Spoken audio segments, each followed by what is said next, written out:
c'est comme un cadran. 60 secondes, 36 hectosecondes, 43,2 kilosecondes. On recommence éternellement. En faisant le tour de mon cadran, accroché à ma grande aiguille, je tourne de façon saccadée et symétrique en me frappant à la caisse, mais ne crache pas de crédit. Je pense avoir fait le tour de la question, mais je reviens toujours au cœur du problème. Chaque seconde, une évolution dans mon continuum spatio-temporel, je continue à me frapper à ce mur de pierre qui entoure ces chiffres, sans savoir pourquoi.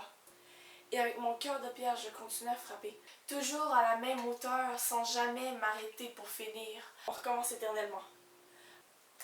Je ne comprends ce que je fais à frapper, et je m'arrête pour me demander si comprendre cet univers quadridimensionnel est une hexaseconde de philosophie, mais la question prend déjà une exaspérante proportion. Je n'ai de temps à perdre à méditer. Alors que je vois la vie avancer par la fenêtre de l'horloge qui sépare le temporel de l'atemporel, je vois le temps passer devant moi comme les passants dans les rues. Les événements défilent. J'y assiste avec ma famille, mais je n'y assiste pas. On me parle, mais je ne réponds pas vraiment car j'ai la tête dans la temporelle. Je réponds quelque chose de simple car je ne comprends pas tout ce qui se passe à l'extérieur de mon horloge. Plus je contemple, plus je réfléchis.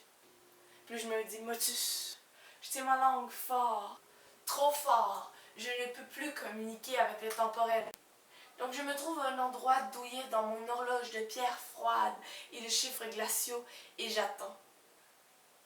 J'attends car je ne veux plus réfléchir. J'ai l'impression que mon pluviomètre devrait être haut, mais je n'ai plus la capacité de pleurer. Je ne réfléchis plus, donc je ne pleure plus. Le temps passe toujours plus vite dans le temporel, même si je ne le sens plus. Mais je l'observe. Chaque seconde passe et je les regarde. Je ne sens plus, mais je ressens encore. Je ressens encore la pile du retard à rattraper s'épaissir, mais elle est trop lourde. Mon dos commence à se courber comme le bord de mon horloge, mais il est moins élégant.